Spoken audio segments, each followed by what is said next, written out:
Jesús dijo: vayan y hagan discípulos. ¿Cómo sería si vayan fuera menos construir edificios y más construir individuos? Si hiciéramos menos eventos, producciones, edificios, programas, reuniones, Habría menos estrés, gastos, deudas, recaudar fondos. estaríamos librados para experimentar su amor, Amarle a Él, amar a los demás, liberar, sanar liderar. y desatar tu propósito.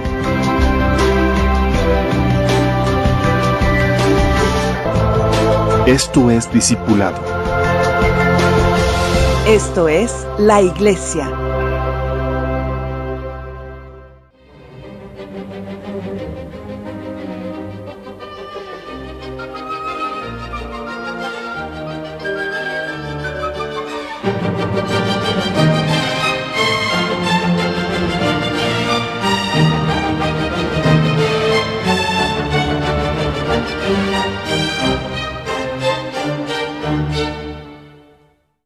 Amado Padre Celestial, te alabamos, te bendecimos, te damos tantas gracias por la oportunidad que nos das de reunirnos para alabar tu nombre, exaltarte, Señor.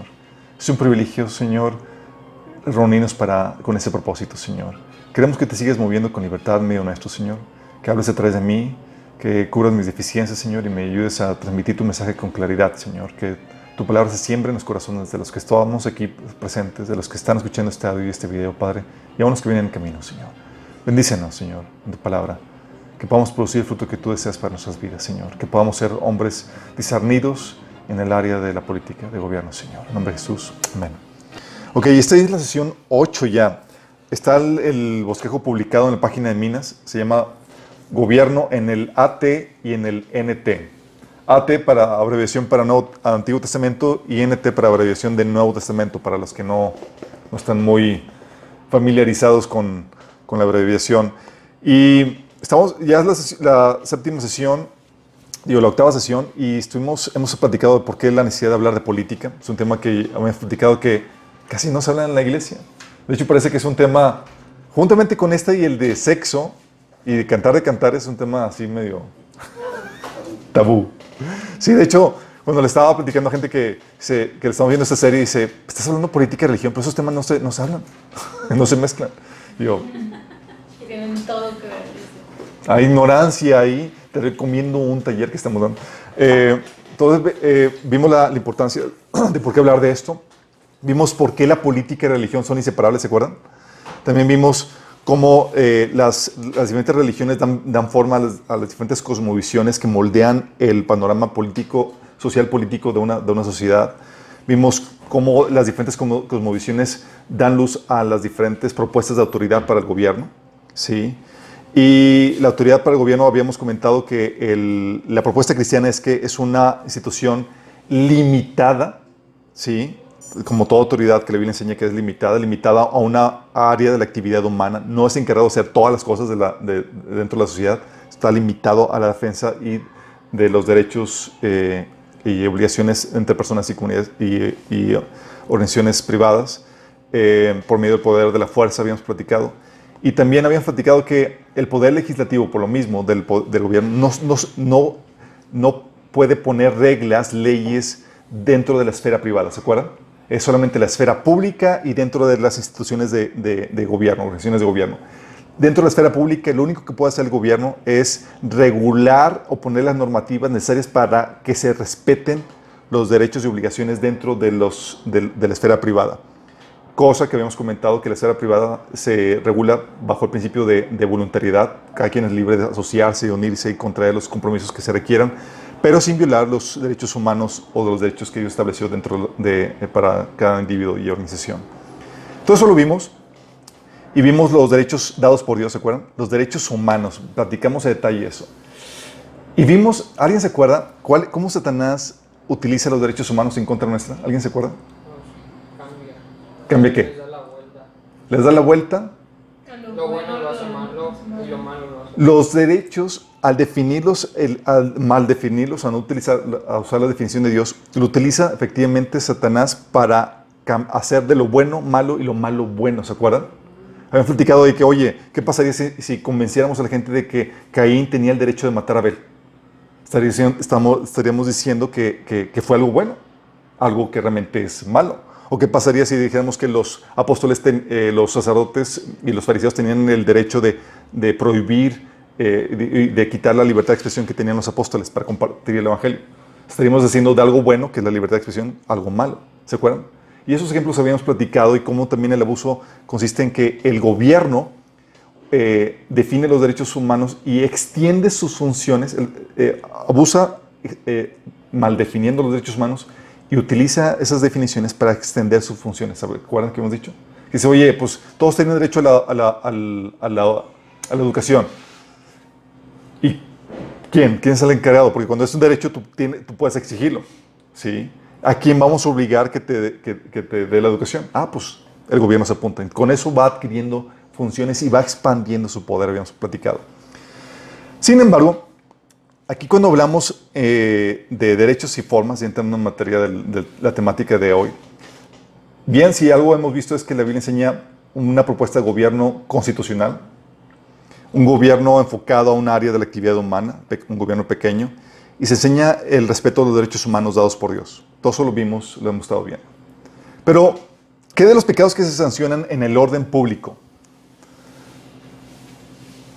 Si se dan cuenta, el Antiguo Testamento tiene un montón de pecados que ahorita no se sancionan. Sí. ¿Y qué de la severidad de las condenas? Tú lees el Antiguo Testamento y te das cuenta, o en la Torá, o sea, muchos eran pena de muerte y ahorita no estaríamos muchos aquí presentes. Sí. Debemos implementar la teocracia y la forma de gobierno que se propone del Antiguo Testamento. Es lo que vamos a ver. Sí.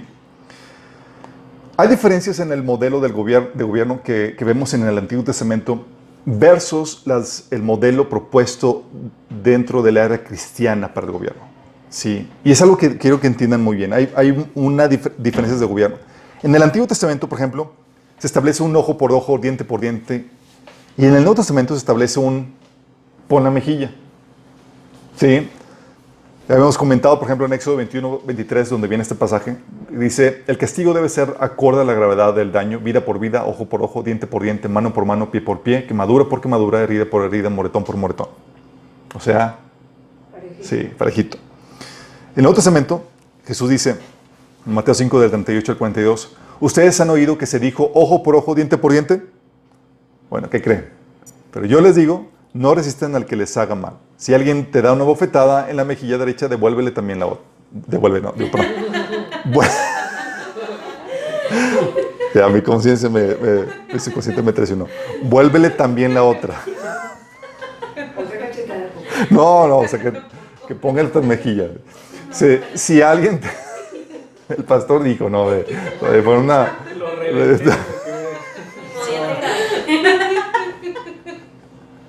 Si alguien te pone pleito para quitarte la camisa, déjale también la capa. Y si alguien te obliga a llevarle la carga 1 kilómetro, llévasela 2. El que te pida, dale. Y el que quiera tomar de ti prestado, no le vuelvas la espalda. Y parece que se contradice entre el modelo del Antiguo Testamento y el Nuevo Testamento. En el Antiguo Testamento, por ejemplo, también se permitía y se regulaba la esclavitud. En el Nuevo Testamento se condena. Sí. Por ejemplo, dice en Levíticos 25, del 44 al 46, podrás comprar esclavos y esclavas de entre las naciones vecinas. También podrás comprar a los hijos de los residentes temporales que vivan entre ustedes, incluidos los que hayan nacido en tu tierra. Podrás considerarlos como tu propiedad y los dejarás como herencia permanente a tus hijos. Podrás tratarlos como esclavos, pero nunca deberás tratar a tus hermanos israelitas de esa manera. ¡Órale! ¿Te imaginas? Oye, pues tengo aquí mi esclavo. Sí. En el Nuevo Testamento, sin embargo, dice... ¿Eres esclavo cuando fuiste llamado en Cristo? No te preocupes. Aunque si si tienes la oportunidad de conseguir tu libertad, aprovechala. ¿Sí? Porque el que era esclavo cuando el Señor lo llamó es un liberto del Señor. Del mismo modo, el que era libre cuando fue llamado es un esclavo de Cristo. Ustedes fueron comprados por precio. No se vuelvan esclavos de nadie. Con eso, quitando así como que adiós a la cuestión de la esclavitud. No es un modelo que Dios proponga para para los cristianos. Es Simplemente no se hagan esclavos. Y eso mismo comenta en Efesios 6:9, regulando la esclavitud que quedó rezagada entre las personas que recién se convirtieron. Y a los esclavos se les ordenaba, los amos se les ordenaba que trataran a sus siervos esclavos como hermanos, ¿sí? Y sin imponerles cargas de más y siendo justos y equitativos. Imagínate. En el Antiguo Testamento también, por ejemplo, no había libertad de culto, sino la imposición de un solo culto. En el Nuevo Testamento se enseña, en cambio, la libertad de culto y la tolerancia a otras creencias. ¿Sí te habías dado cuenta? Por ejemplo, en Éxodo 22:20 dice, cualquiera que ofrezca sacrificios a un Dios que no sea el Señor, tendrá que ser destruido. Pues no, ¿qué libertad? No, aquí no hay libertad de culto. O Éxodo 23:13 dice, presta mucha atención a todas mis instrucciones. No invoques el nombre de ningún otro Dios, ni siquiera menciones sus nombres. O sea, ¿querías tener otro culto de otra deidad o algo? Olvídate. En el Nuevo Testamento, sin embargo, sí había tolerancia a ese tipo de situaciones y no es como que se eliminaba la gente que tuviera otras creencias. Por ejemplo, Colosenses 2, del 18 al 19, habla de personas que tienen culto a ángeles. Dice, no dejen que los condenen ninguno de aquellos que insisten en una religiosa abnegación o en el culto a los ángeles, al afirmar que han tenido visiones sobre estas cosas. Su mente pecaminosa los ha llenado de arrogancia y no están unidos con Cristo, la cabeza del cuerpo. ¿Sí? O por ejemplo, en 2 Corintios 11:4, cuando habla Pablo de que estaban los corintios recibiendo a predicadores que les enseñaban otro Cristo y otro evangelio. Dice, ustedes soportan de buena gana todo lo que cualquiera les dice, aun si les predican a un Jesús diferente del que nosotros predicamos, o a un espíritu diferente del que ustedes recibieron, o a un evangelio diferente del que creyeron. O sea, no los apedraban, no los eliminaban, los soportaban. ¿Sí? De hecho, lo máximo que llegaba el cristiano con respecto a otras creencias era nada más declararlas malditas, ¿sí? Pero no eliminaban a las personas que le profesaban un evangelio diferente. Dice Gálatas 1 del 8-9, mas si aún nosotros o un ángel del cielo anunciara otro evangelio diferente del que os hemos anunciado, sea anatema. Pero eso es lo máximo que llega. No es como que agarran pedradas y eliminen. No, simplemente se toleraba eso. También en el Antiguo Testamento la libertad de expresión estaba limitada. En el Nuevo Testamento, por ejemplo, se enseña la libertad de expresión. ¿A qué me refiero con limitada? Por ejemplo, Levíticos 24, del 15 al 16, te dice, dile al pueblo de Israel, los que maldigan a su Dios serán castigados por su pecado. Sí.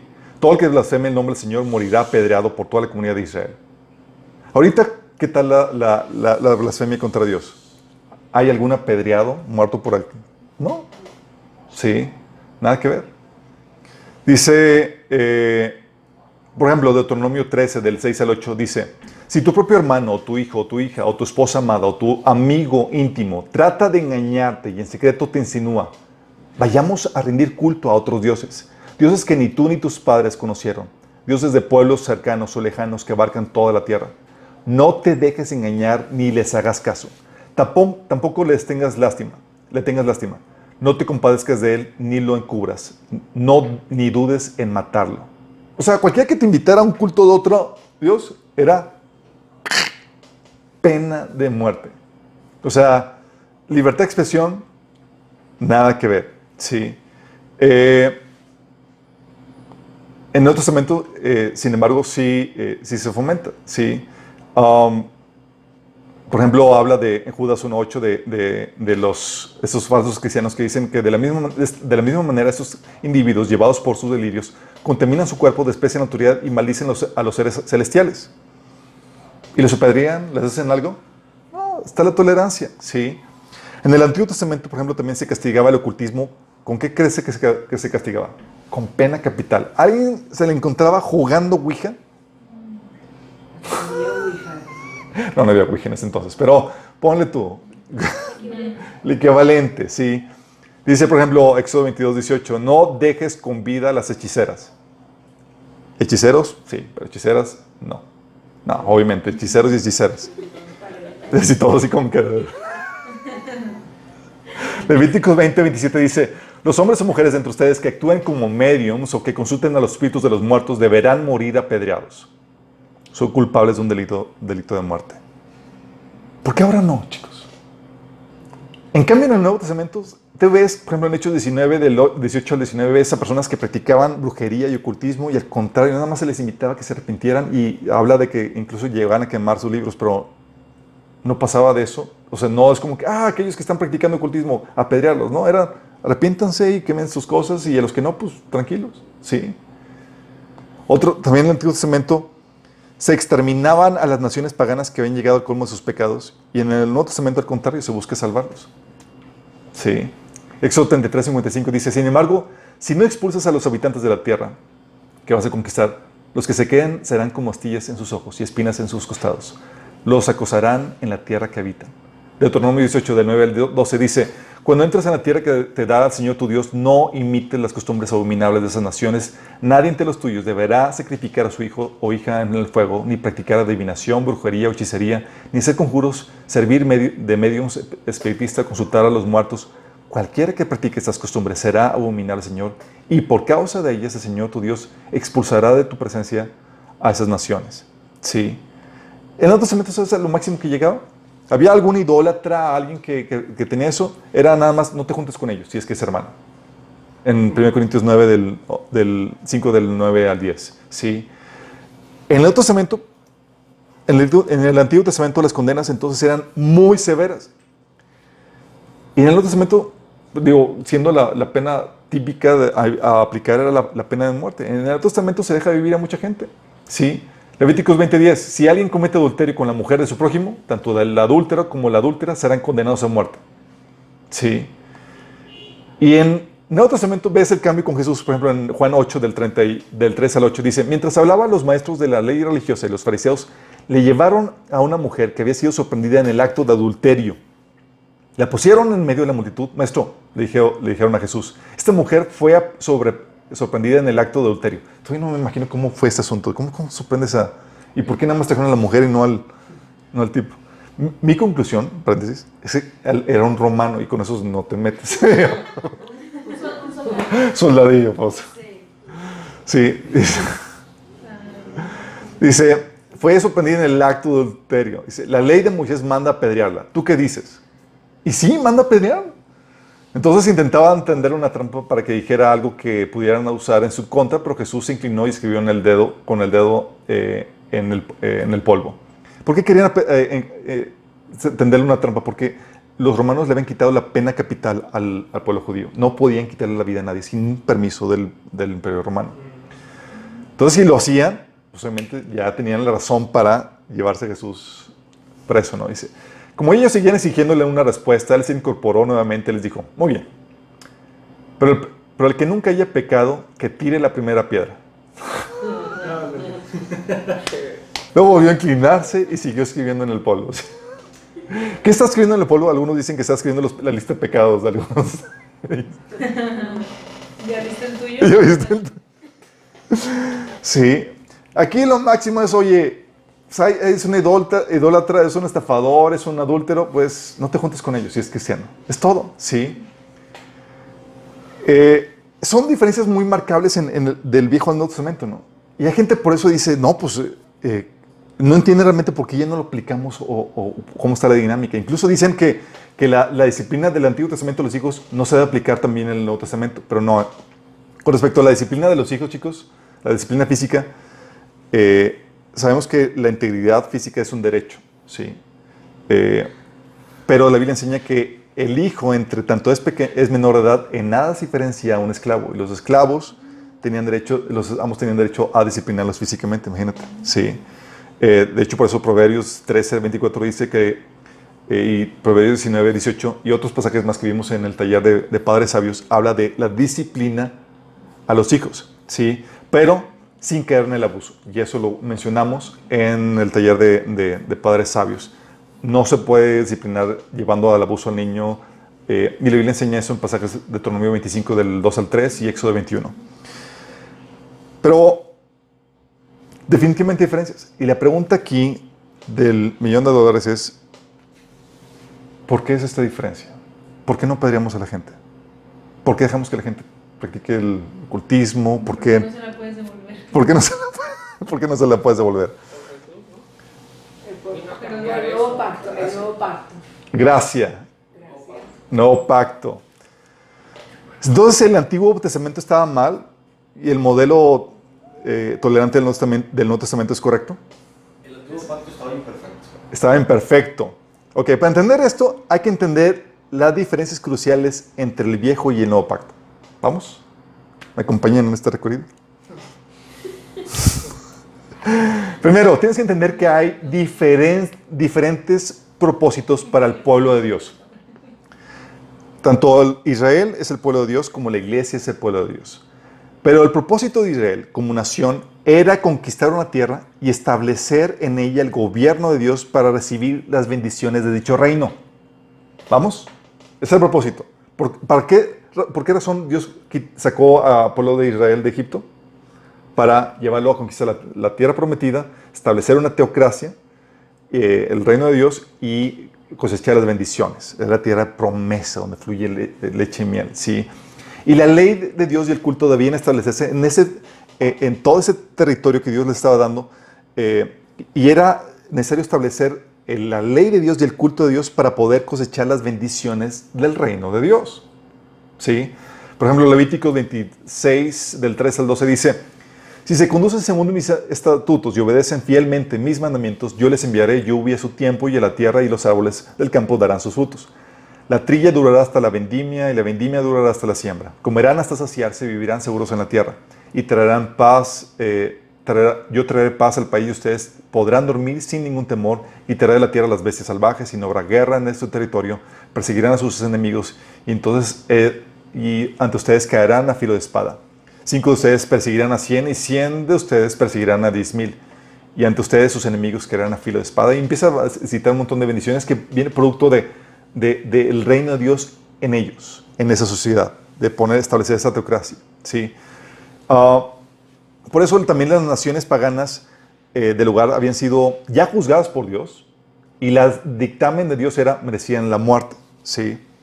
Debían ser exterminadas.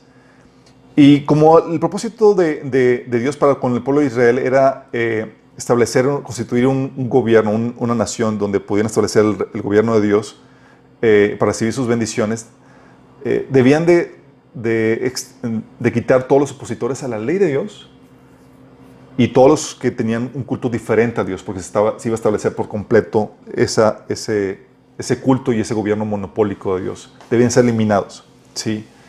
Y aquí, a diferencia de hoy en día, chicos, no había ambigüedades en cuanto a la revelación o la ley. No es como que, pues a Dios se le sigue de esta forma, a Dios se le sigue de esta forma. No. Dios le había hablado directamente a toda la nación de Israel a la vista de todos ellos. Y le dio la ley a la vista de todos ellos.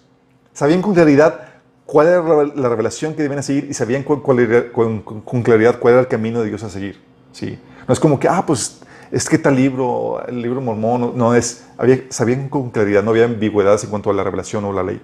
Tampoco había ambigüedades en cuanto al propósito. ¿Por qué? Oye, porque Dios los estaba acompañando y acompañó a Israel durante todo el recorrido, ¿sí? Con claras manifestaciones de su presencia, como las plagas de Egipto, ¿sí? El abrir el mar rojo, el maná del cielo, la columna de fuego durante la noche, la columna de nube guiándolos, el cruce del Jordán, el sol deteniéndose, murallas derribadas, conquistando. O sea, tú sabías claramente que Dios estaba... No era la fumada o eran ocurrencias de una persona como que, sí, Dios me dijo. No, es claramente y a la vista de todo el mundo Dios está guiándonos en ese propósito. ¿Vamos entendiendo? Sí. El propósito de la iglesia, en cambio, chicos, ¿cuál es? ¿Hacer una nación? ¿Establecer una nación con un gobierno teocrático? ¿Ese es el propósito? ¿Cuál es? El evangelio. Mateo 28, el propósito de la iglesia es dispersarse por toda la tierra haciendo discípulos de todas las naciones. O sea, mientras que el propósito de Israel es un propósito teocrático, el propósito de la iglesia es evangelístico. Y eso hace que el cambio sea radical. ¿Por qué? Porque no es una era para establecer el gobierno de Dios, sino extender el mensaje de salvación a todas las naciones. ¿Sí? Como por lo mismo, el propósito no es eliminar a las naciones paganas, sino darles la oportunidad de que conozcan el evangelio. ¿Has entendido la diferencia? Aquí, bajo la era de la gracia, bajo la era de la iglesia, no se elimina a la gente de otros credos, sino se trata de convencerlos de la verdad de Cristo. No se mata al pecador, sino se da la oportunidad de redención y de reformarse con el poder de Cristo. Por lo mismo, el modelo de gobierno que se propone en el Nuevo Testamento, bajo la era de la iglesia, es un gobierno que asegura todo esto. Sí, que haya libertades necesarias para garantizar la coexistencia de diferentes cultos, la libertad de expresión y una mayor tolerancia al pecador, porque si no, no sería posible eso. ¿Sí te das cuenta cómo va de acuerdo al propósito? Oye, ¿por qué no pedríamos a la gente? No, porque hay la oportunidad de redención. ¿Sí? Oye, ¿por qué dejamos otros credos y demás? Porque estamos tratando de ganarlos para Cristo, no eliminarlos. ¿Vamos entendiendo? Entonces es un asunto de diferencia de propósitos, pero no solamente se queda en eso. El asunto también tiene que ver con el asunto de la contaminación e influencia demoníaca que se maneja de forma diferente en el Antiguo Testamento y en el Nuevo Testamento. ¿A qué voy con esto? Sabemos que hay posesión demoníaca. El taller de perturbación y posesión demoníaca, en el taller de liberación, vimos la realidad de la posesión demoníaca, de la perturbación demoníaca y de la influencia demoníaca. ¿Sí? Bueno, en el Antiguo Testamento no había solución al problema de la posesión o influencia demoníaca. ¿Alguien estaba poseído? ¿Alguien se había metido en ocultismo? ¿Cómo lo liberabas? No había forma más que la muerte, chicos. La Biblia enseña que antes de Cristo éramos esclavos de Satanás sin autoridad sobre el enemigo y solamente Cristo podía hacernos libres. De hecho, a los judíos Jesús les dice en Juan 8 del 34 al 36, ciertamente les aseguro que todo el que peca es esclavo del pecado. Pero somos judíos. ¿Y se acuerdan de cómo se pusieron? Oye, pues somos hijos de Abraham. Son esclavos. Dice, ahora bien, el esclavo no se queda para siempre en la familia, pero el hijo sí se queda en ella para siempre. Así que si el hijo los libera, serán ustedes verdaderamente libres. ¿Y a qué te refieres con esclavo? ¿Qué significa que eres esclavo del pecado? ¿Significa que obedeces a quién? Al pecador, no. Obedeces a Satanás. Dice Efesios 2, del 1 al 2. Antes ustedes estaban muertos a causa de su desobediencia y sus muchos pecados. Vivían en pecado, al igual que el resto de la gente, obedeciendo al diablo. Y cuando estás siendo esclavo de Satanás, obedeciendo, ¿tú te puedes enseñorear de él? No. Es como que, pues, no tienes autoridad. Sí. La autoridad sobre el enemigo no vino si no está con Cristo. Sí. Dice Marcos 1:27. Todos se quedaron tan asustados y se preguntaban unos con otros, ¿qué es esto? ¿Una enseñanza nueva? Pues lo hace con autoridad. Les da órdenes incluso a los espíritus malignos y le obedecen. Estaban todos friqueados porque nunca habían visto algo similar. Y dices, ¿qué onda con esto? ¿Sí? Por eso las personas que se contaminaban demoníacamente con prácticas ocultistas, se les condenaba a muerto. No había venido Cristo, no había solución al problema de posesión y perturbación demoníaca. Sí, por eso decía, no dejes vivir a las hechiceras. Cualquiera que practique de las siguientes formas de ocultismo es muerte, ¿sí? Porque, pues, ¿cómo haces? No hay forma, ¿sí?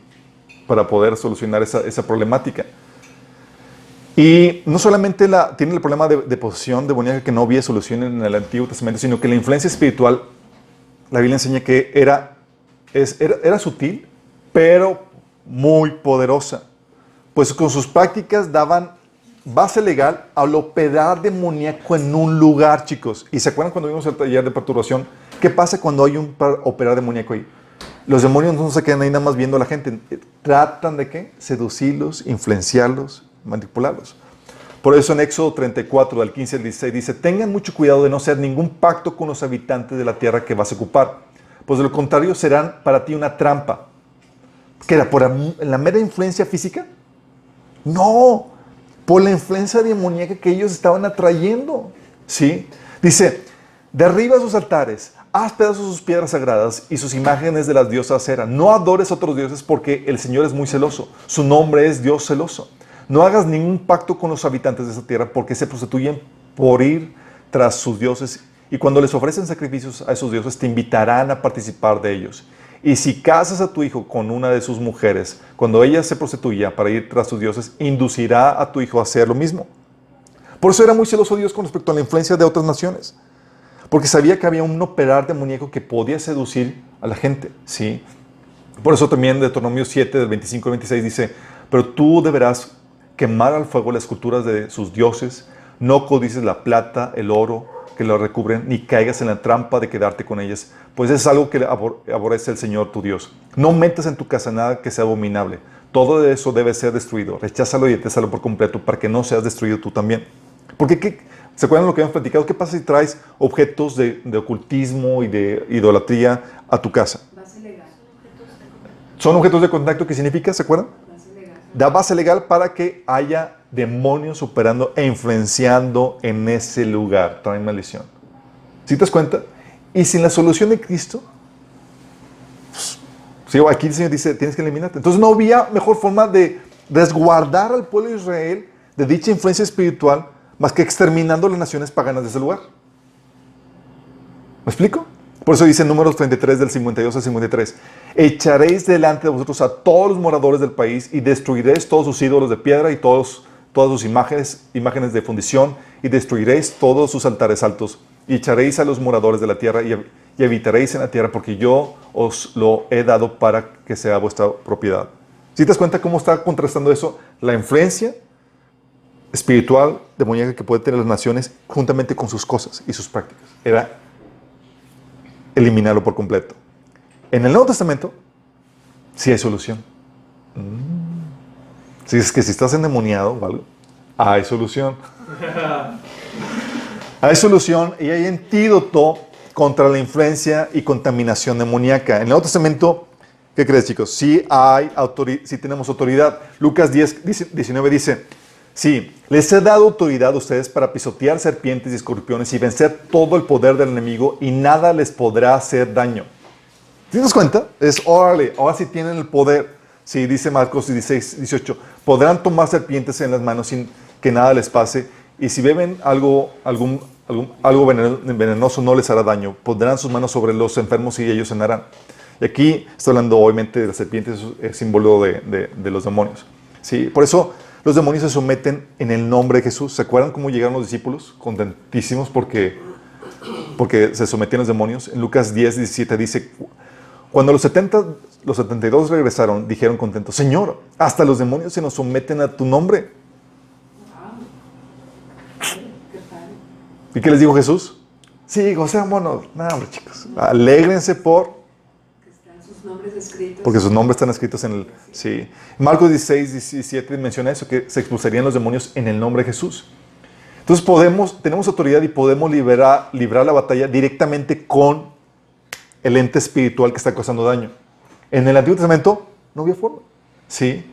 Por eso dice Efesios 6, 12 que ahora cambia la batalla del aspecto físico al mundo espiritual, diciendo que nuestra lucha no es contra seres humanos, sino contra poderes, contra autoridades, contra potestades que dominan este mundo, fuerzas espirituales malignas en las regiones celestes. Y tenemos ahora el poder para contrarrestar toda influencia espiritual del enemigo. O sea, tenemos el antídoto. Por eso dice 2 Corintios 10, del 3 al 5, aunque vivimos en el mundo, no libramos las batallas como lo hace el mundo. Las armas con que luchamos no son del mundo, sino que tenemos el poder divino para derribar fortalezas. Destruimos argumentos y toda altivez que se levanta en contra del conocimiento de Dios y llevamos cautivo todo pensamiento para que se someta a Cristo. Por lo mismo, chicos, el modelo de gobierno no tiene que ser tan represivo, pues hay salvación para dichas personas. ¿Vamos entendiendo? Dices, ¿por qué no hacemos lo mismo? No. Ya tenemos el antídoto. Antes no. Es como que pues, ya te metiste en ocultismo y prácticas, la sentencia era muerte. Ahora, ven acá, vamos a compartirte el evangelio. Sí. También la diferencia, chicos, de gobierno es porque la presencia del Espíritu operaba de forma diferente. En el Antiguo Testamento, como la redención no se había efectuado, el Espíritu Santo no podía venir a morar dentro del ser humano. ¿Se acuerdan? Solamente venía sobre algunas cuantas personas para llevar a cabo una función en particular. David era ungido como rey, el sacerdote para hacer sacerdocio y otros para hacer artes y demás en el tabernáculo y así. Y sin el Espíritu Santo, chicos, las posibilidades de reforma en una persona son prácticamente nulas. Si algo enseña la Biblia es que una persona por sí mismo no puede ser buena sin el operar del Espíritu Santo. Sí. Fíjate lo que dice Pablo en un estado antes de ser redimido, en Romanos 7, del 22 al 24. Dice, he descubierto el siguiente principio de vida, que cuando quiero hacer lo correcto, lo que es correcto, no puedo evitar hacer lo que está mal. Óytelas.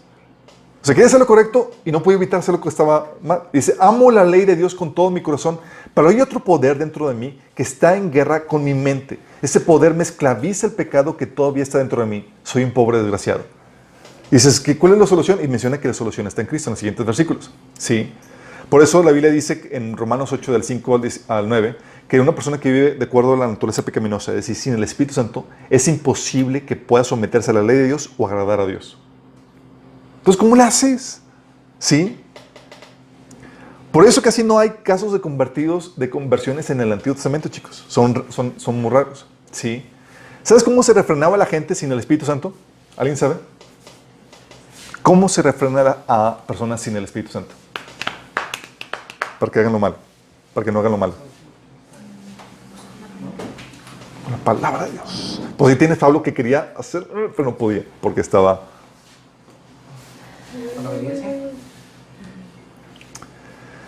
La gente se refrenaba no por la obra del Espíritu Santo, sino por temor. Por temor. Sí. Por lo mismo, las penas eran más severas para que la gente escarmentara. En varios pasajes, te das cuenta que, por ejemplo, en Éxodo 20:20, cuando Dios se manifestó con todo, estridentemente en el monte Sinaí, dice, no tengan miedo, les respondió Moisés, porque Dios ha venido de esta manera para ponerlos a prueba y para que su temor hacia Él les impida pecar. Estaban paniqueados, así que casi se hacían pipí, y eran para que no pecar. Sí.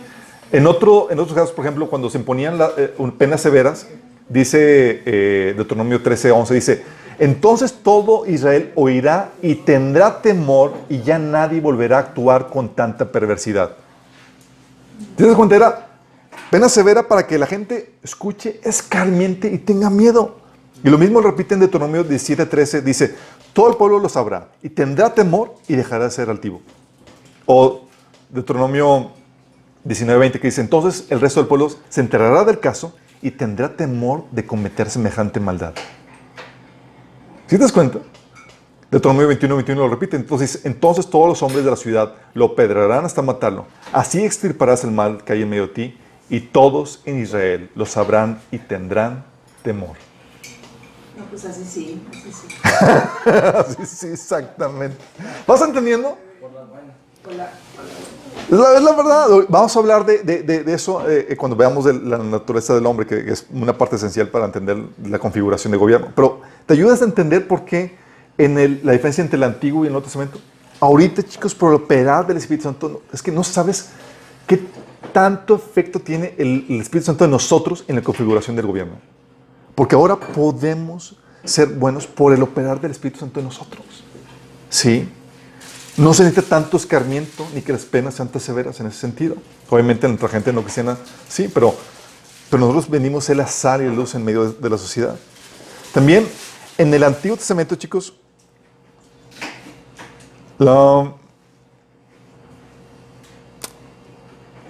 que dicen el pecado y sus efectos se manejan de forma.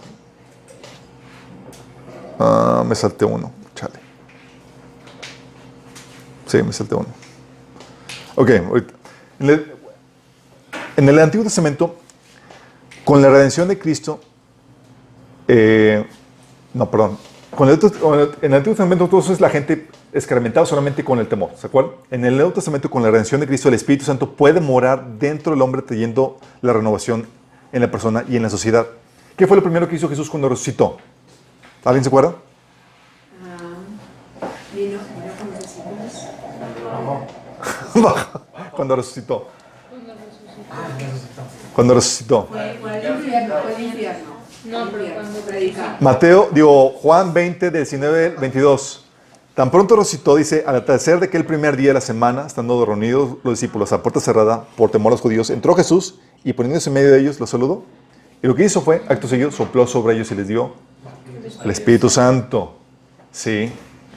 Por eso las posibilidades de reforma son muy altas si la persona se entrega a Cristo. Romanos 8, del 12 al 13 dice, Por lo tanto, amados hermanos, no están obligados a hacer lo que su naturaleza pecaminosa los incita a hacer, pues si viven no obedeciéndole morirán. Pero si mediante el poder del Espíritu hacen morir las acciones de la naturaleza pecaminosa, vivirán. ¿Con qué poder? Del Espíritu. Es el Espíritu Santo el que te permite vivir una vida santa. Por eso tienes que dejar vivo a las personas para darles la oportunidad de salvación y regeneración, chicos. ¿Sí? Hechos del 26 del 17 al 18 dice Jesús: te libré de tu pueblo y de los gentiles, le dice Dios, Jesús a Pablo. Te envío a estos para que les abra los ojos y se conviertan de las tinieblas a la luz y del poder de Satanás a Dios, a fin de que por la fe en mí reciban el perdón de los pecados y la herencia entre los santificados. ¿Eso es posible, chicos? Gracias al operar del Espíritu Santo que trae esa regeneración, esa obra de santificación. Por eso, chicos, la configuración de gobierno debe dar el espacio para que la gente pueda vivir, a pesar de que haya hecho un crimen, porque hay la oportunidad de redención. Por eso, los ministerios cristianos de cárceles son algo... Les sacan provecho al propósito de por qué dejar libre a los malos. ¿Por qué dejar no libre? Vivos a los malos. ¿Me explico? Hay oportunidad de redención. Y hay muchas personas, muchos que han conocido a Cristo cuando tocaron fondo en la cárcel, ¿sí? También en el Nuevo Testamento, chicos, el pecado y sus efectos se manejaban de forma diferente. Déjame explicarte.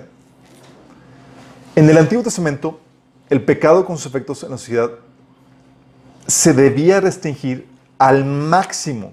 El pecado y sus efectos debían restringirse al máximo.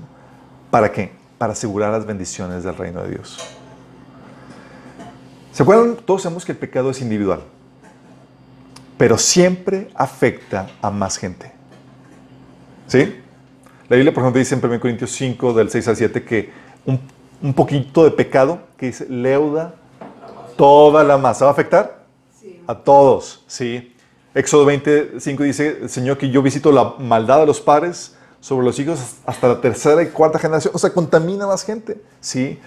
De hecho, Levíticos 26, del 39 al 40 dice, aquellos de ustedes que sobrevivan las calamidades por el juicio de Dios, se consumirán en las tierras de sus enemigos a causa de sus pecados y de los pecados de sus antepasados. O sea, viviendo los efectos de los pecados de sus antepasados, además de los suyos, ¿sí? Sin embargo, al fin mi pueblo confesará sus pecados y los pecados de sus antepasados por traicionarme y ser hostiles hacia mí. ¿Se acuerdan cuando Josías encontró el libro de la ley en el templo y que se lo empezaron a leer? ¿Qué hizo? ¿Quién se acuerda? Se rasgó. Se rasgó vestiduras. ¿Por qué? Porque se dio cuenta de todas las maldiciones que estaban puestas a venir sobre Israel de lo que habían hecho todos sus antepasados. Dijeron, la ira de Dios está sobre este lugar y va a caer todo esto terrible. ¿Y él había hecho esos pecados? No. ¿Iban a afectarles? Sí. Entonces, si se quería disfrutar de las bendiciones del reino de Dios en un lugar, se tendrían que restringir el pecado y los efectos de ese pecado. Sí. Dice, por ejemplo, por eso se deshacían en la Biblia, en el Antiguo Testamento, la ordenanza del Señor era deshacerse de los malos. Así era pecado. Obviamente había gravedad, pero con facilidad se daba la pena de muerte, porque afectaba a los buenos. Hacías algo y no te parábamos, no se te enjuiciaba, ibas a afectar el bienestar de otras personas. Y las bendiciones del reino no iban a venir. Sí. Por eso dice en Levítico 18, del 26 al 27, ni los nativos, ni los extranjeros que vivan entre ustedes deben practicar ninguna de estas abominaciones. Pues por practicarlas, los que vivían en esta tierra antes que ustedes, la tierra se contaminó. Si ustedes contaminan la tierra, ella los vomitará como vomitó las naciones que lo habitaron antes que ustedes. Entonces, vamos a un punto de, si no se juzga el pecado la tierra va a terminar vomitándolos. Y no se trata que, pues yo no soy judío, puedo practicar eso. No. Estás aquí en la tierra y aquí hay una ley y se te debe restringir en cuanto a la práctica porque estamos nosotros todos de acuerdo en someternos a esta ley para cosechar las bendiciones de Dios. Si no, vamos a ser expulsados. ¿Sí? Por eso, ¿se acuerdan la vida de un joven profeta frustrado por los pecados de la tierra? Jeremías. ¿Por qué? ¿Por qué frustrado Jeremías? Porque toda la tierra está en pecado. Porque era un joven, era puesto y demás, y Dios le ordena, no te cases. Frustrado su proyecto de vida, de la bendición de disfrutar una esposa, hijos y descendencia. ¿Por qué? Por todo lo que iba a venir. Porque, ¿y algo fue culpa de él? No pudo recibir ni disfrutar las bendiciones de Dios por el pecado que había en la sociedad. Sí. En el Nuevo Testamento, la idea no es establecer la perfección del reino con todas sus bendiciones en ese tiempo, chicos. No. No es establecer la perfección del reino para cosechar todas sus bendiciones, sino llevar a cabo la tarea evangelística que se nos ha encomendado. Por eso no añoramos el disfrutar este mundo en el tiempo presente, ni resentimos la pérdida de las bendiciones, chicos, en teoría. ¿Por qué? Por eso dice Pablo en 1 Corintios 7, del 29 al 32. Déjenme decirles lo siguiente, amados hermanos. El tiempo que queda es muy breve. Así que, de ahora en adelante, los que están casados no deberían concentrarse únicamente en su matrimonio. Los que lloran, o los que se alegran, o los que compran cosas, no deberían ser absorbidos por sus lágrimas, ni sus alegrías, ni sus posesiones. Los que usan las cosas de este mundo no deberían apegarse a ellas. Pues este mundo, tal como lo conocemos, pronto desaparecerá. Quisiera que estén libres de las preocupaciones de esta vida. Un soltero puede invertir su tiempo en hacer la obra del Señor y pensar cómo agradarlo a Él. O sea, no te enfoques en disfrutar este mundo. Enfócate en ¿qué? En ponte a chambear. Porque tenemos una tarea evangelística. La actitud del pueblo de Israel era, vas a entrar a la tierra prometida a disfrutar de las bendiciones. Nosotros estamos aquí para chambear ahorita. Sí. Por eso se nos enseña a sufrir la injusticia y la maldad en el tiempo presente. ¿Qué te dice la Biblia? Dice, todo el que quiera vivir piadosamente en Cristo, ¿qué va a pasar? Sufra las penalidades. Todos los que quieran vivir piadosamente en Cristo Jesús padecerán persecución. 2 Timoteo 3:12. En el Antiguo Testamento era, pórtate bien para que vengan bendiciones. Aquí te portas bien y va a venir, ¿qué? Persecución. O 1 Pedro 4, del 12 al 13 dice, queridos hermanos, no se sorprendan de las pruebas de fuego que les han atravesado como si algo extraño les sucediera. En cambio, alégrense mucho porque estas pruebas los hacen ser partícipes con Cristo de su sufrimiento para que tengan inmensa alegría de ver su gloria cuando sea revelada en todo el mundo. ¿Sí? De hecho, Jesús nos advertía que cualquiera que los mate pensarán que rinde un servicio a Dios. Y te aseguró que en este mundo tendrías ¿qué? Aflicción. Entonces, ¿suena así como que tierra de promesa? No. ¿Sí? ¿Por qué? Porque sabemos que el reino de Dios, con sus bendiciones, vendrán ¿hasta cuándo? Hasta la segunda venida. ¿Sí? Dice Hebreos 10, del 33 al 34. Unas veces se vieron expuestos públicamente al insulto y a la persecución, otras veces se solidarizaron con los que eran tratados de igual manera. También se compadecieron de los encarcelados y cuando a ustedes les confiscaron sus bienes, lo aceptaron con alegría, conscientes de que tenían un patrimonio mejor y más permanente. ¿Dónde y cuándo? En el cielo, y se van a manifestar cuando el Señor viniera. Sí. Por eso el Señor nos enseñaba que es necesario que a través de muchas tribulaciones entremos en el reino de Dios. ¿Vamos entendiendo? Por eso, chicos, no estamos con la actitud de aminorar los efectos del pecado, estamos con la actitud de ganar al pecador. Sí. No estamos con la actitud de aminorar los efectos del pecado para no recibir las consecuencias. Por ejemplo, ahorita estamos viviendo las consecuencias del pecado en la sociedad general, porque está aumentando. Pero nuestra tarea no es eliminar a los pecadores, no ahorita, sino ganarlos para Cristo. Sí. Por eso se manejaban de forma diferente. Por eso, chicos, pero esta era de gracia va a terminar. ¿Y qué crees que va a pasar? ¿Qué crees que va a pasar terminando esta era de gracia? Nos vamos ya. ¿A dónde nos vamos? Al Señor. Terminando esta era de gracia, volvemos al modelo del Antiguo Testamento. ¡Herejía, herejía! ¡Apedréenlo! ¿Te imaginas? O sea, cuando estamos gobernando, va a haber pena de muerte y todo. Chicos, de hecho, este es el mensaje que forma parte integral de nuestra predicación del Evangelio. No sé si se dan cuenta. Anunciamos la pena de muerte a los pecadores y por ello la necesidad de arrepentirse y aceptar el perdón del Rey. ¿O no? ¿O poco nos decimos, Romanos 8:13, si ustedes viven conforme a la naturaleza pecaminosa, ¿qué va a pasar? ¿Qué va a pasar? Va a haber muerte, chicos. Física y espiritual, las dos, ¿sí? Gálatas 5 primero, sí saben que el reino de Dios se va a establecer en toda la tierra. No va a haber un lugar en donde Dios no gobierna. ¿Vamos? Jesucristo, así es. Luego dice Gálatas 5 del 19 al 21, dice, las obras de la naturaleza pecaminosa se conocen bien: inmoralidad sexual, impureza, libertinaje, idolatría, brujería, odio, discordia, celos, arrebatos de ira, rivalidades, disensiones, sectarismos, envidias, borracheras, orgías y otras cosas parecidas. Les advierto ahora, como antes lo hice, que los que practican tales cosas no heredarán el reino de Dios. Es decir, ¿se les va a dejar entrar, chicos? No, estamos predicando ¿qué? La pena de muerte a la gente que no se ponga en orden con Dios ahorita. ¿Sí? O 1 Corintios 6 del 9 al 10. ¿No saben que los malvados no heredarán el reino de Dios?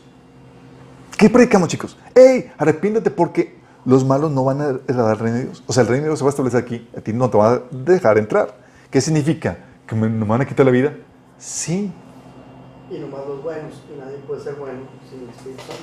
Dice, no se dejen engañar ni los fornicarios, ni los idólatras, ni los adúlteros, ni los sodomitas, ni los pervertidos sexuales, ni los ladrones, ni los ávaros, ni los borrachos, ni los calumniadores, ni los estafadores heredarán el reino de Dios. ¿Predicamos o no predicamos la pena capital, chicos? ¡Chale!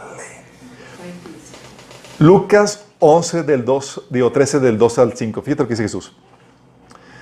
¿Piensan ustedes que esos galileos, por haber sufrido así, eran más pecadores que todos los demás? Les digo que no. De la misma manera, todos ustedes perecerán a menos que se arrepientan.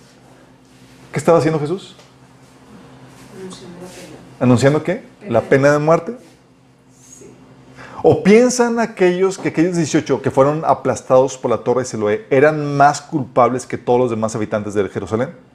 Les digo que no. De la misma manera, todos ustedes perecerán a menos que se arrepientan. Sí. Por eso, chicos, el Evangelio, si se dan cuenta, es una especie de amenaza. ¿O te alineas o te mueres? ¿Por qué amenaza, chicos? ¿Qué estamos amenazando? ¿Qué decimos? Arrepiéntanse, si no, van a perecer. Sí.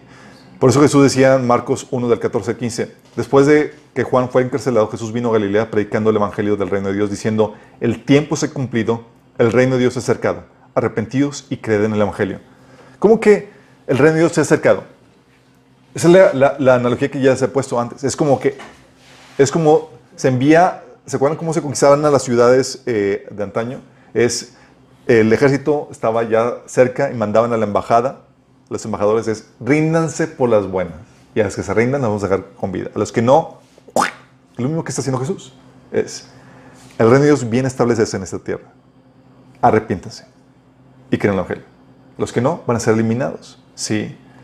De hecho, es lo que Pablo predicaba en Hechos 17, del 30 al 31. Fíjate con los ateneos, decía, arrepiéntense de esto, porque el Señor ha establecido un día donde va a juzgar a todos con justo juicio por medio de aquel a quien Dios demostró, aprobó al levantarlo de los muertos. ¿Por qué no se va a permitir el pecado en el reino, chicos, en el milenio? ¿Por qué vamos a volver al esquema del Antiguo Testamento? Porque para asegurar las bendiciones del reino, la tolerancia al pecado y a otros cultos, al igual que el Antiguo Testamento, tiene que reducirse por el efecto que hay unos con otros. El pecado siempre afecta a las personas. Por eso dice en Zacarías 14, 9, diciendo, cuando venga el reino aquí, dice, el Señor será rey sobre toda la tierra, y en aquel día habrá un solo Señor y únicamente su nombre será adorado. ¿Va a haber libertad de culto?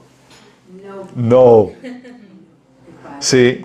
O dice, no solamente libertad de culto, aquí también la justicia va a ser expedita. Aquí no va a haber con que tolerancia el pecado. Dice Isaías 11, del 1 al 5. Del tacón de la familia de David saldrá un brote. Sí, un retoño nuevo que dará fruto de la raíz vieja. Y el Espíritu del Señor reposará sobre él, el Espíritu de sabiduría y de entendimiento, el Espíritu de consejo y de poder, el Espíritu de conocimiento y del temor del Señor. Él se deleitará en obedecerle al Señor, no juzgará por las apariencias ni tomará decisiones basadas en rumores. Fíjate lo que dice, hará justicia a los pobres y tomará decisiones imparciales con los que son explotados. La tierra temblará con la fuerza de su palabra y bastará un soplo de su boca para destruir a los malvados. Llevará la justicia como cinturón y la verdad como ropa interior. O sea, ¿va a haber tolerancia, chicos, a los malos en el milenio? No. ¿Por qué? Porque si hay tolerancia como la que hay ahorita, estarían afectándose a otras personas y las bendiciones del reino prometido no se recibirían. ¿Vamos entendiendo? Por eso, cuando Jesús venga a establecer el reino, ¿qué es lo primero que va a hacer, chicos? Cuello. ¿Cuello a quiénes? Los que no son seguidores. Te lo voy a leer. Mateo 13, del 40 al 42. Dice, así como se coge la mala hierba y se quema en el fuego, ocurrirá también al fin del mundo. El Hijo del Hombre enviará a sus ángeles y arrancará de su reino a todos los que pecan y hacen pecar. Su reino, ¿cuál es su reino? Toda la tierra. O sea, va a arrancar a los malos. Los arrojará al horno de encendido donde habrá llanto y rechinar de dientes. Entonces los justos brillarán en el reino de su Padre como el sol. El que tenga oídos que oiga. O Isaías 13, 9 que dice, pues miren, el día del Señor ya viene, el día terrible de su furia y de su ira feroz. La tierra quedará desolada y con ella los pecadores serán destruidos. ¿Por qué? Qué fuerte, ¿no? Entonces, se va a establecer una democracia. No. ¿Ya no? Entonces se vuelve a establecer que una teocracia, el reino de Dios. Dice Zacarías, lo que había comentado 14:9, el Señor será rey sobre toda la tierra. En aquel día habrá un solo Señor y únicamente su nombre será adorado. No va a haber con que se va a establecer. Entonces, chicos, sin embargo, aunque lo proclamamos, este reino que se va a venir, esta teocracia que se va a establecer en la tierra, no es lo que proponemos en el tiempo presente, porque estamos en el tiempo de la gracia. Al entender los propósitos de Dios para el tiempo presente, sabemos que no es tiempo para ello. Como habla de los hijos de Isaacar, ¿se acuerdan? 1 Crónicas 12:32. De Isaacar, 200 jefes y todos sus parientes bajo sus órdenes eran hombres expertos en el conocimiento de los tiempos que sabían lo que Israel tenía que hacer. Entonces imagínate, sabemos los tiempos de Dios, cuáles son sus propósitos para ese tiempo. Debido a eso, sabemos entonces cuál es la configuración que el gobierno debe tomar y cuál es nuestro rol. No es como que nosotros como cristianos impongamos una teocracia o un régimen gubernamental en donde no se permita la libertad de culto. ¿Por qué? Porque nuestra función ahorita es evangelística. La idea no es eliminarlos a los diferentes cultos ni a los pecadores, sino ganarlos. ¿Sí? Y aunque los derechos por Dios, y habíamos platicado entonces aterrizando en los derechos que Dios da, habíamos comentado de los derechos que Dios da, ¿se acuerdan? Y cómo el enemigo los empieza a transgiversar. Y aquí tienes que entender, claro, que aunque se permita el pecado, ¿sí? Los derechos dados por Dios no son una licencia para el pecado. ¿Vamos entendiendo? Él ha ordenado un tiempo para que se permita su manifestación y se deje con vida al pecador, pero solo para darle la oportunidad para que se salve. No porque sea un derecho suyo el pecar. ¿Me explico? Romanos 2, del 4 al 8 dice, ¿no te das cuenta de lo bondadoso, tolerante y paciente que es Dios contigo? ¿Acaso eso no significa nada para ti? ¿No ves que la bondad de Dios es para guiarte a que te arrepientas y abandones tu pecado? Fíjate, la paciencia y la bondad de Dios, ¿para qué? Para que te arrepientas y dejes tu pecado. Pero eres terco y te niegas a arrepentirte y abandonar tu pecado. Por eso vas acumulando un castigo terrible para ti mismo. Fíjate el efecto contraproducente que produce la paciencia y la bondad. ¿Qué produce? Es, si no te arrepientes, aumenta tu castigo. Él juzgará a cada uno según lo que haya hecho. Dará vida eterna a los que siguen haciendo el bien, pues de esa manera demuestran que buscan la gloria y el honor y la inmortalidad que Dios ofrece. Pero derramará su ira y enojo sobre los que viven para sí mismos, los que se niegan a obedecer la verdad y en cambio viven entregados a la maldad. O sea, material, ¿no? Pero el propósito es esa paciencia, eso es para llevar a la gente que se arrepienta. Y el hecho de que se permita la manifestación del pecado nunca debe confundirse con un derecho. ¿Vamos? A los ojos de Dios, la libertad de culto es el culto para Él, no para cualquier persona. ¿Sí? Oye, no para cualquier otro Dios ni otra deidad. Ahorita se permite eso, pero porque estamos buscando que la gente venga a los pies de Cristo. ¿Sí? A partir de su venida, la gente, por ejemplo, no tendrá derecho a seguir engañando con falsos cultos. Ahí se elimina la libertad de culto. Ni tendrá derecho a decir a insultar a Dios. Ahí se va a eliminar la libertad de expresión, por ejemplo. La gente hoy insulta a Dios. Fíjate lo que dice Judas, del 14 al 15. Dice, Enoc, quien vivió en la 7ª generación de Adán, profetizó acerca de estas palabras. Dijo, escuchen, el Señor viene con incontables millares de sus santos para ejecutar juicios sobre la gente de este mundo. Declarará culpables a los seres humanos por todos los actos perversos que cada uno haya hecho y a los pecadores rebeldes por todos los insultos que hayan dicho contra Él.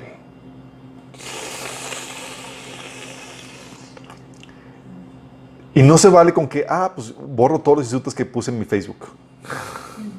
Están grabados. Lo único que puede borrar todo eso es la sangre de Cristo, si es que te arrepientes y crees en el Evangelio. Sí. Y esta discrepancia, chicos, es lo que nos ayuda a entender por qué bajo el Nuevo Testamento se tolera más el pecado que a diferencia del Antiguo Testamento. Vamos a entender, ya vemos por qué. Y por qué se aminora la severidad de la condena en el Nuevo Testamento con respecto al Viejo Testamento. Sí. Y aún por qué se fomenta la libertad de expresión y la libertad de culto. Como el gobierno de Dios no se va a manifestar enteramente sino hasta la segunda venida, el gobierno tiene que garantizar la libertad de culto y expresión para que el cristianismo se extienda y para que gane a gente de otro culto. La configuración de gobierno, entonces, la configuración de gobierno en la era nuevotestamentaria obedece entonces a propósitos evangelísticos. Aquí ya no se apela no se pelea físicamente, sino se pelea espiritualmente. No se pelea con armas físicas, sino con armas ideológicas, es decir, con la palabra de Dios que viene a reformar a la persona. Vamos a... Tú ya sabes por qué no podemos cuando hablamos de gobierno, no podemos proponer un gobierno teocrático como el Antiguo Testamento. Ese se va a establecer ¿hasta cuándo? Hasta la segunda venida. Sí. Y es aquí donde mucha gente se encuentra problemática el asunto de poner la otra mejilla. ¿Cómo opera esto? ¿Alguien sabe? ¿Cuándo poner la otra mejilla y cuándo no? Mateo 5 del 38 al 42 dice, ¿han oído la ley que dice que el castigo debe ser acorde a la gravedad del daño? Ojo por ojo, diente por diente. Pero yo digo, no resistas a la persona mala. Si alguien te da una bofetada en la mejilla derecha, ofrécele también la otra mejilla. Si te demandan ante el tribunal y te quitan la camisa, dale también tu abrigo. Si un soldado te exige que lleves su equipo por 1 kilómetro, llévalo 2. Dales a los que pidan y no des la espalda a quienes te pidan prestado. ¿Qué onda con esto? Primero, tienes que entender esto. Parecía que se contradice entre el Antiguo y el Nuevo Testamento. Déjame explicarte esto. Lo que está Jesús proponiendo aquí es un método de resolución de conflictos con las personas malas. Sí. El ojo por ojo, diente por diente se estableció como principio para que los jueces, personas de gobierno, midieran su castigo de acuerdo a la gravedad de la condena, de la culpa. ¿Vamos? Y ese principio, chicos, sigue vigente. Jesús no lo ha abrogado. La condena, el castigo debe ser proporcional a la gravedad de la culpa. ¿Vamos? Sí, Éxodo 21, 23 a 25 dice, el castigo debe ser acorde a la gravedad del daño. Vida por vida, ojo por ojo, todo eso, diente por diente. Sin embargo, chicos, en el día a día hay muchos detalles diferentes y ofensas que no son dignas de traerse ante los jueces. O no nos ofendemos mutuamente con un montón de cosas. Y andamos ahí demandándonos mutuamente. No. Y estas ofensas menores, la instrucción es que aprendas a perdonarlas y a no ser vengativo y a pasar por alto el agravio. ¿Y sabes dónde se enseña eso? ¿En el Nuevo o en el Antiguo Testamento? Wrong, en el Antiguo. Ahí donde dice ojo por ojo, diente por diente, en Levítico 19:18 te dice, no te vengarás ni guardarás rencor a los hijos de tu pueblo, sino amarás a tu prójimo como a ti mismo. Yo, Jehová. ¿Qué te dice? Que no seas ¿qué? Vengativo. No con los hijos del pueblo. Que no guardes rencor. ¿Por qué? Lo que pasa es que el principio de ojo por ojo, diente por diente, ¿sabes qué está haciendo? Estaba siendo aplicado en las relaciones normales, en los conflictos interpersonales. Me hiciste esto, yo tomo venganza en mi mano propia y te lo regreso. Así como sucede hoy en día, no muy diferente. ¿Sí? Me hiciste, te le devuelvo. Y aplicaban arbitrariamente, sin ellos ser jueces y ser un litigio legal, el principio de ojo por ojo, diente por diente. ¿Sí? Por eso, fíjate lo que dice, no te vengarás ni guardarás rencor. Eso viene en Levítico 19:18. También con respecto a los enemigos, fíjate lo que dice Éxodo 23, del 4 al 5. Dice, si encuentras extraviado el buey o el burro de tu enemigo, ¿qué debes hacer? Darle matarrile. Carne asada. Haz carne asada, porque acabas tu enemigo. No, dice, devuélveselo a su dueño. Si ves que el burro de alguien que te odia cayó debajo de su carga, no pases de largo, detente y ayúdalo. Pero Señor, es mi enemigo, haz lo que te digo. ¿Sí? O Proverbios 25 del 21 al 22. Si tu enemigo tiene hambre, dale de comer. Si tiene sed, dale de beber. Actuando así harás que se avergüence de su conducta y el Señor te lo recompensará. En Romanos 12 también. Y ese cita es lo que Pablo cita en Romanos 12. ¿Sí? Sin embargo, aunque estos principios estaban en el Antiguo Testamento, todo eso estaba en el Antiguo Testamento, pero como les digo, los judíos aplicaban en sus relaciones personales el principio de ojo por ojo, diente por diente, y la venganza marcaba el tono de sus relaciones. Y no era así. La instrucción de Jesús era un principio para aplacar pleitos. Sí, por eso dice, si alguien te pone en pleito, sí, era para mediar la situación. Sí, saben, por ejemplo, en Estados Unidos, donde tiene una cultura muy litigante, donde por cualquier cosa te andan demandando. Y ya tienes miedo de cualquier cosa, ¿sí? Invitas a alguien y se tropezó con algo que tenías ahí descuidado, te podrían demandar, ¿sí? Aquí ya andamos ahí copiando. Entonces, tenía una cultura muy litigante versus una cultura perdonadora que pasa por alto la ofensa. Y el Señor nos enseña que muchos conflictos se solucionan no con demandas legales, sino sufriendo la ofensa, perdonando y tratando con bondad a la persona mala. ¿Me explico? Es decir, actuando, otorgando gracia, dándole un trato que no se merece a la persona. Y esto, chicos, aplica con las personas que dice es principio para lidiar con las personas malas. ¿Aplica este mismo principio entre los cristianos? Entre cristianos, la Biblia nos enseña en Mateo 18:15 que si alguien pega contra ti, tienes que ir y reprenderle. ¿Por qué? Porque la idea no es acumularle juicio sobre su cabeza, no es que le vaya mal, es que enmiende sus caminos. Sí. Y si hay un litigio, es llamar a que la iglesia venga, intervenga y juzgue y medie la situación, como dice en 1 Corintios 6, del 1 al 6. Y si no hay tales mecanismos para mediación, litigio entre hermanos, es sufrir la ofensa, ¿sí? Después de haber tratado de exhortar a tu hermano, ¿sí? La idea de esto es descartar a tu hermano que no se desvíe y no aumentar el castigo que va a recibir. Es decir, tú vas y lo reprendes y lo tratas de corregir por amor a él, no por deseo de venganza. Como viene en Mateo 18, ¿sí? Eso es por un lado.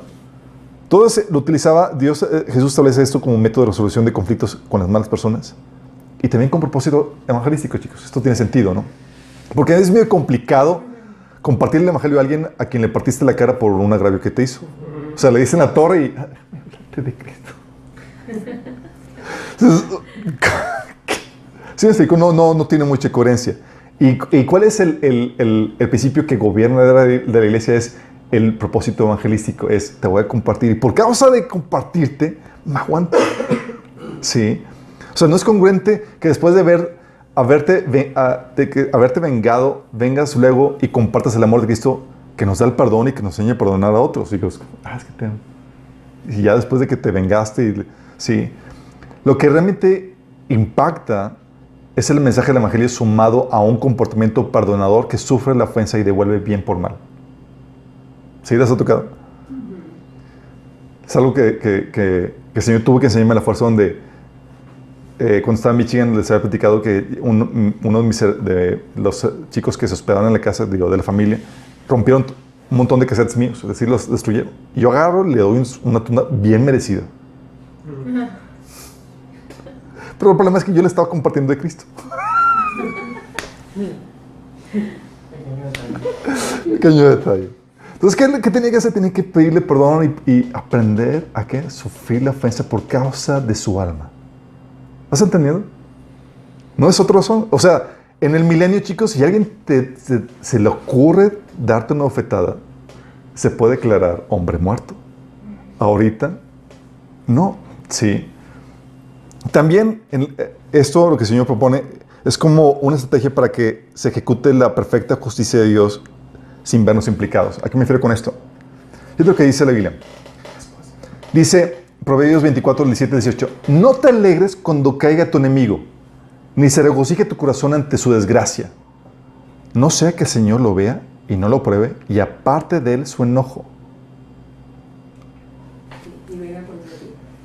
¿Cómo que aparte de ese enojo? O sea, ya le iba Dios a castigar, pero ya no lo castigo. Iba a castigarlo por lo que te hizo a ti, hijito, pero no, ya no. ¿Sabes por qué? Porque me estoy dando cuenta que sí te lo mereces.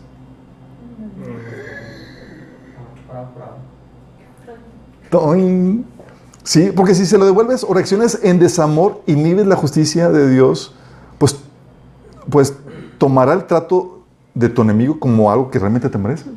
Pues estás igual de carnal, es para que te pulas. ¿Sí se acuerdan cuando vimos lo del matrimonio en un manicomio que dijimos, ok, ¿quieres que tu esposo cambie? Ante todo eso, ordénate tú para que deje las manos libres a Dios y actúe en él. Porque si no, está Dios ahí refinando con sus debilidades y sus pecados. Por eso la Biblia te enseña, no tomen venganza, hermanos míos, sino dejen el castigo, ¿qué? En las manos de Dios. Sí. Y al contrario, dice que si tu enemigo tiene hambre, dale de comer. Si tiene sed, ¿eso por qué? Porque te haces a un lado y es, Señor, yo estoy bien, yo quiero tu bendición, no quiero tu castigo. Y dejo las manos libres para que la justicia de Dios venga y actúe de forma perfecta. Sí, por eso Pablo decía a los tesalonicenses, consolándoles, decía, Dios que es justo pagará con sufrimiento a quienes los hacen sufrir a ustedes. Porque acuérdate, el evangelio no elimina el juicio, chicos. Lo anuncia, lo proclama y por eso anuncia el perdón de Dios como solución. ¿Sí? Y también, chicos, el principio de poner la otra mejilla no atenta contra el principio de preservación de la vida. Si te das cuenta, habla de poner la otra mejilla, no de exponer tu vida. Sí, se han dado cuenta, ¿verdad? Habla de estar dispuesto a ceder la camisa o tu trabajo, pero no la vida. Sí, sí. De hecho, el Señor enseña el principio de preservación de la vida cuando instruye que huyas. Te dice en Mateo 10, 23, cuando los persigan de una ciudad, huyan a la siguiente. Ay, Señor, ¿y qué onda con otra mejilla? Huye, mi estimado. Sí, no es para que te pongas así de pechito. Sí. De hecho, fue situaciones de Pablo huyendo, ¿se acuerdan cuando fue bajado una cesta? Sí. O en la diáspora, en Hechos 8, oye, la persecución que ocasionó, que los cristianos todos pusieron su mejilla y se pusieran ahí de pechito, es corran y sálvanse que puedan.